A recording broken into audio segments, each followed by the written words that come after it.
আব্দুল কাদের মোল্লা সামরুজ্জামান মির্কাসওয়ালী জামাতের শীর্ষস্থানীয় নেতা ছিলেন।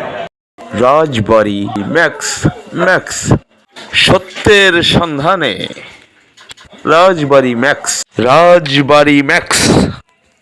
তারা প্রত্যেকেই যার যার জায়গায় সততা, নিষ্ঠা, দক্ষতা, যোগ্যতার সাথে রাষ্ট্রীয় দায়িত্ব পালন করেছেন, সমাজের বিভিন্ন ক্ষেত্রে অবদান রেখেছিলেন। এই মানুষগুলির অপরাধ কি ছিল? অপরাধ একটি, সেটা হলো তারা মানুষকে ইসলামের সাথে রাখে, তারা অন্যায়ের বিরুদ্ধে প্রতিরোধ করে। নেতৃবৃন্দকে ফাঁসির কাছে ঝোলানো হয়েছে। মিথ্যা মানবাধিকার মামলা এবং জামাত ইসলামীকে দমন করার ষড়যন্ত্র হয়েছে।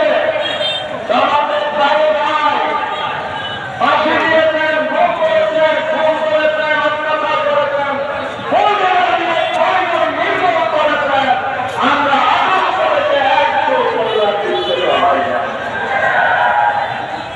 সেদিন 5ই আগস্ট রাজপথে আমরা যখন নেমেছি, স্বৈরাচার পালিয়ে যাওয়ার সংবাদ এসেছে, জাতি তখন উল্লাসে টেলিভিশনের পর্দায় দেখা গেল প্রধানমন্ত্রী পদত্যাগ করে চলে গেছেন। রাজনৈতিক দলের সাথে সেনাপ্রধানের বৈঠক হবে, অন্তর্বর্তীকালীন সরকারের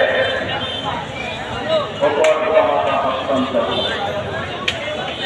আমরা টেলিফোন পাই, চলে যায় সাংবাদিকরা, আপনি প্রধানমন্ত্রী জিজ্ঞেস করলেন এই মিছিলে কারা কারা ছিল, তিনি জবাব দিয়েছেন ভিন্ন জাতের প্রভাব ঘটাবার সুযোগ নেবে, যার কিছু দায়িত্ব জানাচ্ছে নির্বাহী আদেশে নিষিদ্ধ করা হয়েছে, কিন্তু এতে কোনো ফলাফল আসে নাই।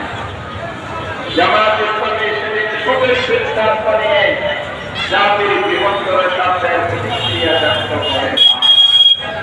সেই কারণে আল্লাহ রাব্বুল আলামিন ফলাফল দিয়েছে, মুসলমান আজাদি শুনেছে, জাতিকে 7 তারিখ মুক্ত করেছে।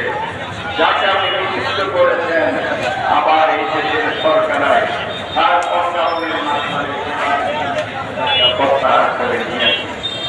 এছাড়া বোঝা যায় সত্যের পথে অবিচল থাকলে, সংগ্রাম যদি আপনি অবিরাম থাকেন, অবিচল থাকেন, আকর্ষিত থাকেন আল্লাহর সেই সাথে কথা বলতে চাই আমাদেরকে আগামী যে বার্তা